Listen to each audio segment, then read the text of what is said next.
Hola a todo el mundo, bienvenido, bienvenida a Dani Cultura.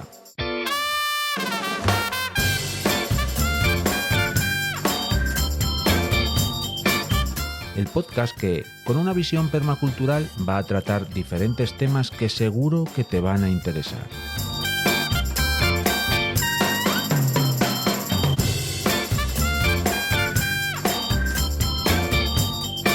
El proyecto nace en un canal de YouTube del mismo nombre. Te invito a que te suscribas.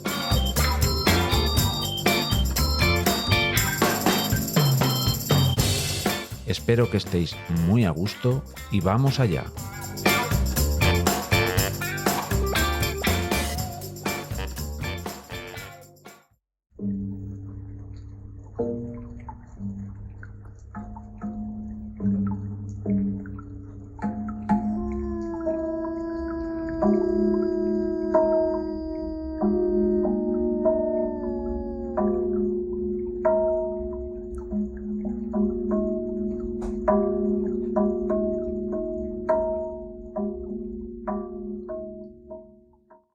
Bien escondido entre unos arbustos con más espinas de lo que él hubiera escogido, de haber tenido más tiempo para esconderse mejor, ahora sí, Flecha estaba al resguardo de las indiscretas miradas de Claudus y de la llorosa zarza, que estaban más abajo, más allá, un poco más lejos de la nueva guarida del clan Pelopardo. Por poco le ven claramente mientras espiaba los movimientos del hombre espíritu y la hija del líder del clan Neandertal, el vetusto clan del fuego. Desde hacía tiempo, siempre que en sus campeos Flecha se topaba con que Zarza acompañaba a Claudus, él tenía una especial predilección por saber qué estaba haciendo esa muchacha. Quizás porque eran claramente de una edad parecida, o quizás porque era una chica. El hecho era que Flecha siempre sentía lo que a día de hoy llamamos empatía por Zarza, y ese día, en la atalaya improvisada de la peña que protegía por el flanco norte la guarida del clan de lobos, el clan Pelopardo, en aquella jornada que ya tocaba a su fin, Flecha se había puesto un poco triste al ver llorar a Zarza.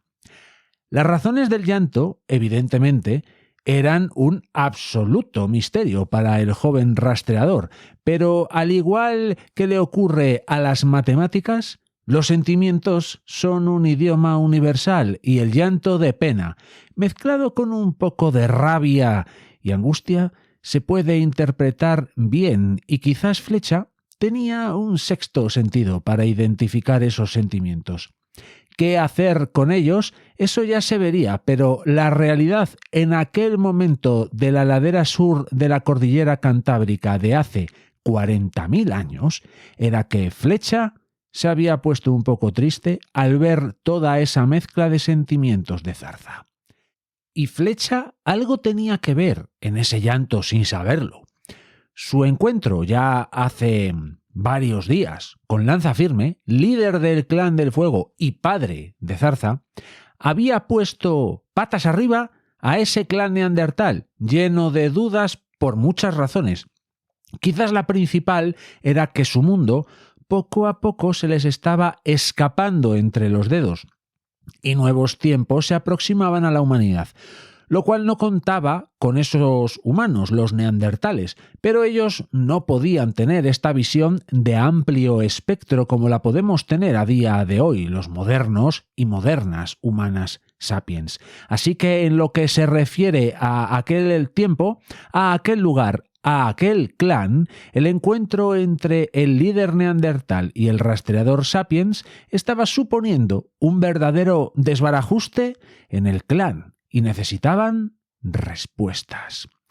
Respuestas que Claudus sabía que, de existir, estarían en la reunión de los túmulos de las rocas grises, esa reunión ancestral de hombres espíritu que congregaba a la flor innata del mundo neandertal de aquella zona, aunque cada vez debían de ir desde más lejos porque estos humanos y su mundo, como digo, estaban retrocediendo, estaban desapareciendo, y la península ibérica era el último bastión de esta especie humana.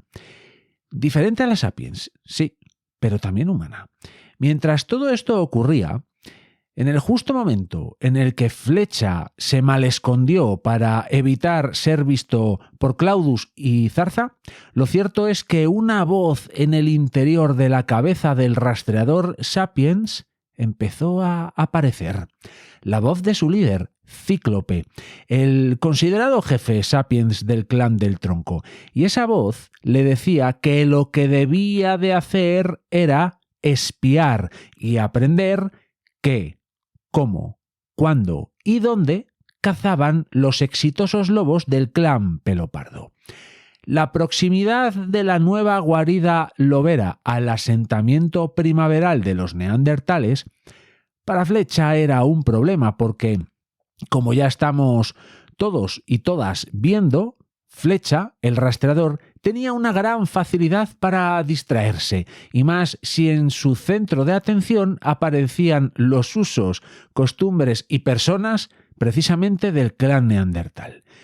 Pero Cíclope había estado muy cerca de darle un gran correctivo por precisamente no hacer lo que debía, que en efecto era aprender de los lobos para poder conseguir buenas piezas de caza, y Flecha había tenido mucha suerte, ya que Nafsi, la mujer espíritu del clan del tronco, le había parado los pies a Cíclope. Hasta ese punto era poderosa esta mujer. La cuestión era que nuestro rastreador tuvo un momento de lucidez y se centró. Volvió a convertirse en ese elemento fantasmal del paisaje, porque en realidad era un gran rastreador, aunque joven, para lo bueno y para lo malo. Y fue deslizándose entre los arbustos para lograr tener una panorámica mejor y más segura, menos comprometida para su posición, una buena visual del clan de lobos en definitiva. Él sabía, por otras observaciones que había tenido en otros momentos, que los lobos preferían cazar por la noche, o al menos este clan así lo hacía, y justo en esas horas crepusculares en las que se encontraban todos los habitantes de ese territorio en ese justo instante, era cuando tenían tendencia a encaminarse en busca de presas, con ese ingrávido trote lobero tan característico y tan hermoso. En la vieja tejonera, al pie de la peña en la que estaba escondido Flecha, parecía haber vuelto la calma ya, porque, entre otras cosas, Claudus y Zarza se habían marchado de vuelta al campamento neandertal. Sombra Parda, la hembra alfa, y Puntas, la nodriza de ese año, empezaban a decentar la madriguera, escarbando por aquí y por allá, haciendo algún marcaje por los alrededores, en fin, cosas de lobos. De los 7 cachorros nada se sabía. Bueno, en realidad se sabía que estaban en lo más profundo de la tejonera, ya que seguro que estaban aún un poco asustados por el cambio de guarida y que lo más probable era que a esas horas estuvieran hechos una pequeña bola, todos juntos, muy dormidos, cargando pilas para, en un par de horas, despertarse y convertir la existencia de la pobre Puntas en un infierno después de mamar la nutritiva leche de Sombra Parda. Pero para que esta leche pudiera ser suficiente y pudiera ser nutritiva, Sombra Parda necesitaba comer, y comer bien, y para ello Cola Negra, el macho alfa del clan, y los otros machos, cachorros de años anteriores que, de momento, no eran expulsados, debían de cazar a buen ritmo, y eso era justo lo que esperaba que hicieran tanto Sombra Parda como Puntas como también Flecha, que estaba bien parapetado más arriba en la peña, esperando que apareciesen los machos y ver qué hacían, a dónde se dirigían y, con suerte, poder ir siguiendo su rastro e ir interpretando lo que fuese ocurriendo de cara a entender, a aprender y recabar toda la información que Cíclope le había demandado. El punto de vista panorámico que había logrado Flecha en lo alto de la peña era sensacional. Podía ver con antelación todo lo que pudiera entrar en el entorno de la vieja tejonera, ahora ocupada por el clan Pelopardo. Era una zona sin muchos árboles, pero con muchos arbustos, a cada cual más espinoso, lo cual ejercía de defensa natural para los lobos. Había que conocer los senderos para encontrar el camino y entender un poco ese paisaje adecuado de cara a llegar a la tejonera. Un verdadero laberinto espinoso, un laberinto por el que había alguien que no tendría muchas dificultades en abrirse paso a través de él. Podríamos pensar, así a priori, que ese alguien sería algún miembro del clan familiar de lobos, del clan Pelopardo, o puede, y solo puede, que pudiera tratarse de, precisamente, Flecha, el joven y realmente habilidoso rastreador sapiens, o pudiera tratarse de alguno de los integrantes del clan Neandertal que, de hecho, precisamente, hacía poco también habían estado por ahí Claudus y Zarza, pero no. Hay otra figura en toda esta historia que, si bien ya ha aparecido varias veces, no he profundizado demasiado en ella porque sí, estaríamos hablando de una mujer muy poderosa, muy valiente, muy astuta y con conexión directa con los espíritus que ejercían influencia en su clan Sapiens, el clan del tronco. Estamos hablando de Nafsi.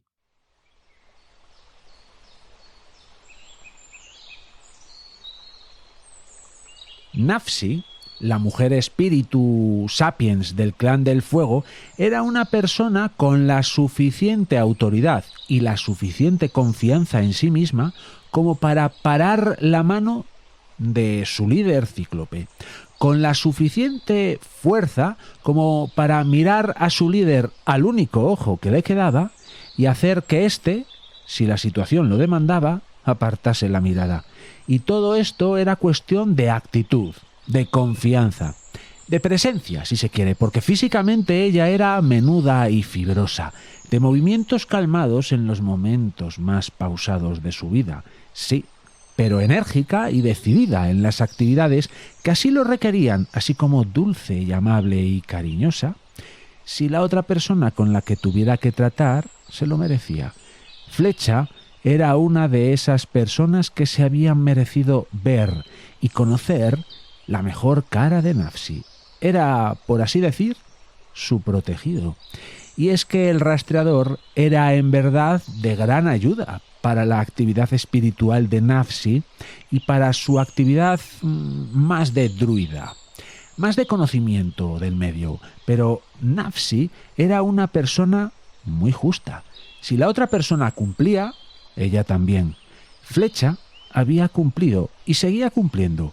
No hemos de olvidar que de una manera muy sibilina, Nafsi había inoculado el interés por los neandertales al rastreador, porque si Flecha tenía interés por los neandertales, no os quiero ni contar el interés que Nafsi tenía por los usos y costumbres de esta otra especie humana. El interés que la mujer espíritu tenía por el clan del fuego y, en general, por todos los clanes neandertales con los que los sapiens se habían ido encontrando a lo largo de su migración casi continua a través de tantas y tantas montañas, tantos y tantos valles y tantos territorios en general, era fundamentalmente por los conocimientos que esta más veterana especie humana tenía por todo lo que les rodeaba: las plantas, los pigmentos, el clima, la caída del rayo creador del fuego, los movimientos de esas catedralíceas especies animales que ellos cazaban. A Nafsi le fascinaba cómo sabían todo de su mundo y ella necesitaba saber. Y más ahora que Cíclope había, por fin, decidido establecerse en este territorio. Ahora Nafsi necesitaba aprenderlo todo de este territorio y para aprender lo mejor es la observación. ¿Y qué ve mejor que 2 ojos? Pues 4. Así que desde el momento en el que el muy joven Flecha empezó a merodear a la siempre enigmática mujer espíritu Nafsi, ella empezó a tejer un plan para que los ojos de Flecha fueran de ayuda para ella. ¿Y qué hacía a las 1000 maravillas Nafsi? Recorrer el territorio sin ser vista, ni oída, ni tan siquiera imaginada. Nafsi le metió a Flecha el virus del gusto por el rastreo. Cuando Flecha le hablaba a Nafsi de lo genial que tenía que ser el cazar animales y convertirse en una especie de héroe prehistórico, Nafsi poco a poco le hizo ver que lo que más increíble podía llegar a ser era no ser visto, ser una especie de fantasma del bosque, saber qué ocurre a tu alrededor sin ser percibido. Los momentos en torno al fuego en el campamento se fueron alargando a momentos a lo largo del día y estos momentos se fueron completando con campeos juntos. El resultado, el clan del tronco había perdido un cazador, pero sin duda había ganado un rastreador que había sido enseñado por la mejor persona posible para desarrollar tal actividad. Esto no pasó inadvertido para Cíclope, que bien conocía a Nafsi. No en vano se habían criado juntos y se conocían bastante bien. Si bien un buen cazador más en el clan es siempre bienvenido, tener un rastreador competente o, mejor aún, formidable, era algo casi mejor, ya que las cacerías podrían anticiparse a los movimientos de los animales. Así que Cíclope también empezó a ejercer cierto influjo en Flecha. Parecía que Flecha se encontraría, para lo bueno y también para lo malo, siempre en medio del líder del clan y de la mujer espíritu. Ambos debían de compartir las habilidades de Flecha. Y ahí estaba Flecha, con ganas de ver en qué dirección se movían los lobos del clan Pelopardo a través de lo que parecía un infranqueable laberinto de todo tipo de espinos. Como ya sabemos, la posición panorámica que había escogido el rastreador le ofrecía una visual fantástica de todo lo que debía de suceder en el inicio de la cacería de los lobos. Él estaba preparado. Él estaba concentrado. Él estaba expectante. Pero él había sido descubierto por, quizás, la única persona que podía hacerlo. Los maestros siempre les guardan algún secreto a sus alumnos. De una forma que a Flecha se le había escapado, Nafsi apareció justo al lado del rastreador. A él se le heló la sangre. Se asustó, pero aguantó las ganas de delatar su posición con un grito. Estaba bien entrenado a pesar de todo. La mujer espíritu se deslizó por entre los arbustos, por detrás del rastreador, sigilosa, silenciosa. Su menudo y delgado cuerpo parecía flotar sobre todas las hojas y ramitas que podían hacer ruido y que, sin embargo, a su paso, parecían formar parte de la más silenciosa de las praderas. Se puso justo al lado de Flecha, le pasó la mano a lo largo de toda la espalda y le dijo: «Nunca te confíes». Tras el susto inicial, compartieron un par de miradas cómplices. La mirada de Flecha parecía decir: «¿Cómo has hecho eso y qué haces aquí?». Y la pícara mirada de Nafsi sin duda decía: «Pues ya ves, muchacho, nunca te confíes».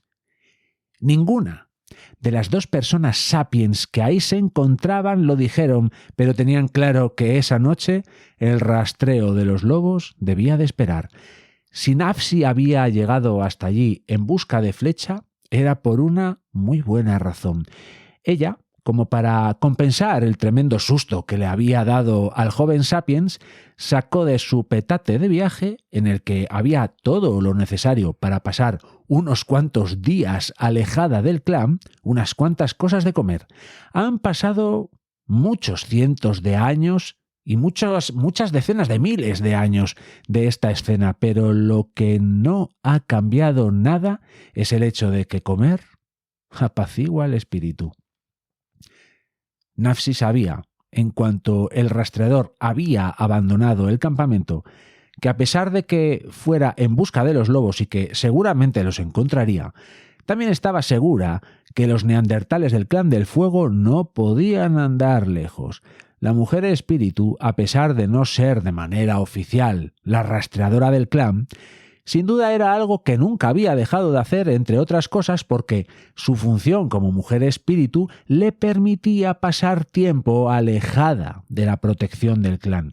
Y toda la información que pudiera ofrecerle a Cíclope, ella sabía que al líder siempre le iba a gustar y le permitiría mantener ese estatus tan particular que ella tenía.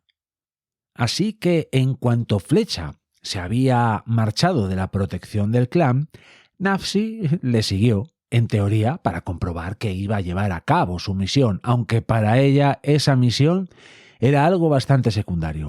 Lo que ella quería era tener cada vez más conocimientos sobre los vecinos neandertales, y ella también sabía que se aproximaba ese momento tan especial para todo humano, desde que el sol nos vio bajar de los árboles, que era ese día del año en el que precisamente el sol luce durante más tiempo y la noche es la más corta de todo el año.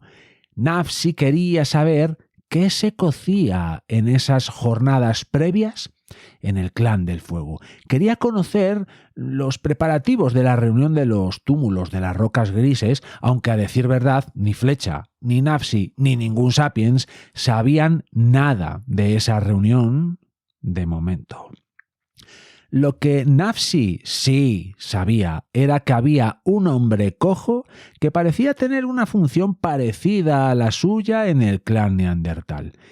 Ella sabía de la existencia de Claudus. De hecho, el mismo Flecha fue quien se lo puso en el mapa, por así decir, y además ella también sabía algo que Flecha desconocía.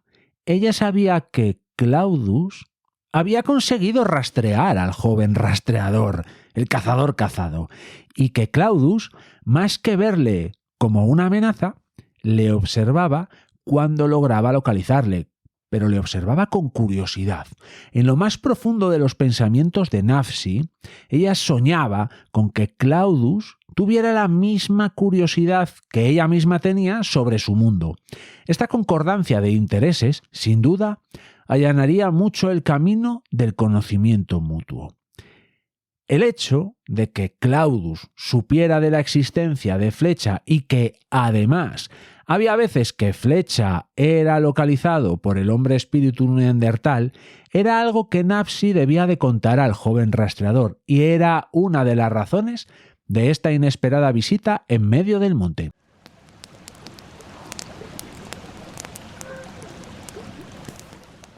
Entre bocado y bocado a las viandas que estaban compartiendo alumno y maestra, Nafsi le puso en común todas estas cosas a Flecha, lo cual sorprendió al rastreador, pero no mucho. Flecha era consciente de que los neandertales conocían muchísimo mejor que él ese territorio y que la posibilidad de ser localizado era algo que siempre estuvo ahí. Lo que sí le llamó más la atención fue eso de no ser considerado una amenaza. Le sorprendió y le alegró, porque nunca le había pasado por la cabeza al bueno de Flecha nada malo en relación con los neandertales. De hecho, él los veía como una especie de ídolos, sobre todo a su admirado Lanza Firme, al padre de Zarza, el líder neandertal. Pero las sorpresas no habían hecho más que comenzar, porque Nafsi tenía algo en la cabeza. Tenía algo entre ceja, y Nafsi era una mujer decidida, firme, Cuando quería algo, o lo conseguía o lo intentaba hasta las últimas consecuencias. Y ese algo era que, de alguna manera, Nafsi quería que Claudus supiera de ella. Nafsi quería que el hombre espíritu del clan neandertal supiera que dentro de su clan vecino, del clan vecino Sapiens, había alguien que hablaba su idioma. ¿Qué idioma era este? Así como 2 más 2 siempre da como resultado 4, da igual en dónde te encuentres en aquel territorio. Da lo mismo de qué especie seas, pero la ortiga es rica en calcio y buena para los huesos, así como el romero, un gran antiinflamatorio. ¿Qué mejor para una persona con una cojera? ¿Qué hay mejor para una persona con cojera que estos remedios naturales? El lenguaje de las plantas curativas, tanto Nafsi como Claudus lo conocían. Ahí había una ventana de oportunidad para comunicarse. ¿Y cómo podría dejar claro Nafsi a Claudus que el mensaje procedía del clan del tronco? Si se atase un ramillete de ortiga y otro de romero a, por ejemplo, una flecha, ¿qué duda podría quedarle al astuto Claudus? Así que Nafsi sacó de su petate efectivamente una flecha, o como la llamaban los neandertales, una lanza rápida, en la que había atado un ramillete de ortiga y otro de romero. Sin duda Nafsi era una mujer increíble. Mujer espíritu, curandera, rastreadora y además lingüista.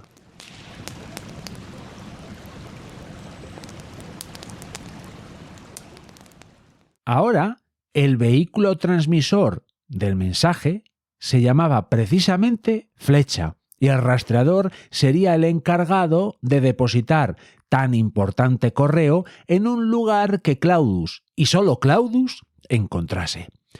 Fue una noche muy larga en la que no durmieron mucho, ni Flecha ni Nafsi. Tenían mucho en qué pensar, tenían que trazar un plan sin fisuras, o al menos con pocas. ¿Qué cebo podrían utilizar que atrajese de manera irresistible a Claudus? Nafsi, más mayor y prudente que Flecha, no lo dijo ni tan siquiera lo sugirió de pasada. Pero Flecha, joven y osado, pensó en voz alta: si el hombre cojo sabe de mi existencia y no me ve como una amenaza y me ve con curiosidad, ¿por qué no ser yo el cebo? Era un plan, quizás, más que arriesgado. Era un plan que ofrecía demasiadas zonas de penumbra, muchas curvas hacia lo desconocido, pero al menos era un plan que, sin duda, llamaría la atención de Claudus. Si Flecha se dejase ver a lo lejos, en un momento en el que Claudus estuviera solo y el rastreador depositase en el suelo el correo de Nafsi, sin duda habría confirmado casi de manera absoluta que lo iba a recibir el destinatario acertado.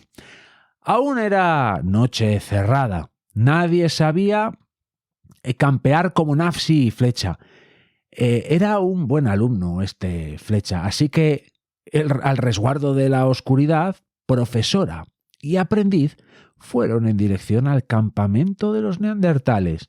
Debían de ser prudentes, debían de ser cautos, acercarse lo justo como para poder controlar los movimientos del campamento, pero sin ser vistos. Una cerrada línea de pinos parecía suponer ese punto exacto entre la espesura y el campamento neandertal, metido en una gruta en la montaña. La claridad parecía empezar a despuntar y ya se podían intuir las angulosas copas del pinar de los alrededores. Parecía empezar a haber algún que otro movimiento en el clan del fuego. Al fin y al cabo, tanto hoy como hace 40.000 años, al final de la noche, mucha gente se tiene que levantar para ir al baño. Claudus parecía no ser una excepción. Su caminar era inconfundible. Flecha y Nafsi debían de moverse rápido y de manera silenciosa por el entorno de un pinar. Si alguna vez habéis intentado hacer esto, comprenderéis que es algo ciertamente complicado. Sin embargo, los sapiens parecían tener un poco de suerte. Claudius no solo estaba interesado en aliviar sus necesidades, sino que parecía querer dar un paseo mañanero, probablemente para recoger alguna que otra hierba que a esas tempranas horas son más fáciles de cortar sin destrozarlas. A esas horas están más tiernas. Mientras Claudius se alejaba del campamento, poco a poco se acercaba a Nafsi y, sobre todo, a Flecha. Se acercaba al cebo. La situación parecía perfecta. Ningún otro neandertal por la zona. Solo Claudius, solo Nafsi y Flecha. Los humanos, da igual que fueran sapiens que neandertales, por aquel entonces tenían los sentidos mucho más desarrollados que lo que conservamos ahora, más por falta de uso que por capacidades a día de hoy. Pero el caso es que cuando Claudius estaba como a 40 metros de Flecha, el rastreador Sapiens partió una ramita del suelo, seca, a propósito. De repente, Claudius se puso en alerta, parecía haber algo de peligro en la zona. Eso era lo que querían los sapiens. Ese era el plan. Justo en ese momento en el que el alba ya era muy evidente y se veía casi a la perfección, Flecha se puso en pie, justo detrás de un espino blanco. Claudius se quedó inmóvil. No sabía muy bien cómo actuar, pero lo que le salió fue prudencia, fue calma, fue mantenerse a la expectativa. Él conocía a ese sapiens. Menuda manera de arrancar el día, pensaría. Flecha dio 2 pasos al frente, tranquilo, calmado. Llevaba algo en la mano que dejó claramente en el suelo. Miró a Claudius fijamente a los ojos y se alejó hacia la espesura. Pero, de pronto, otra figura desconocida para Claudius se dejó ver. Nafsi no se pudo resistir. Se llevó una mano al pecho y señaló al bulto que Flecha acababa de dejar en el suelo e inmediatamente siguió los pasos de Flecha en dirección a la espesura. ¿Qué acaba de pasar?, parecía preguntarse Claudius después de ese inesperado y rapidísimo momento. Podríamos decir que momento intercultural.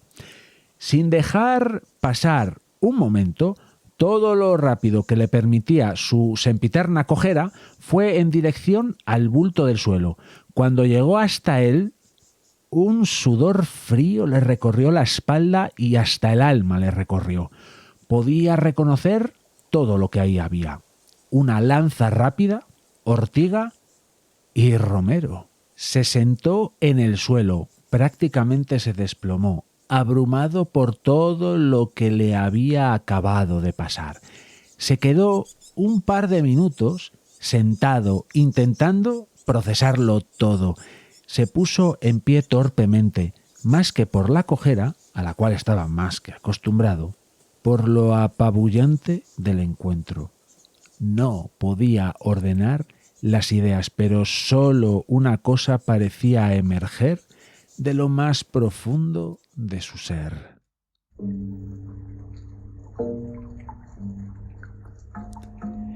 Y esa cosa era que habían encontrado un punto de encuentro con sus vecinos. De una forma u otra, podían comunicarse.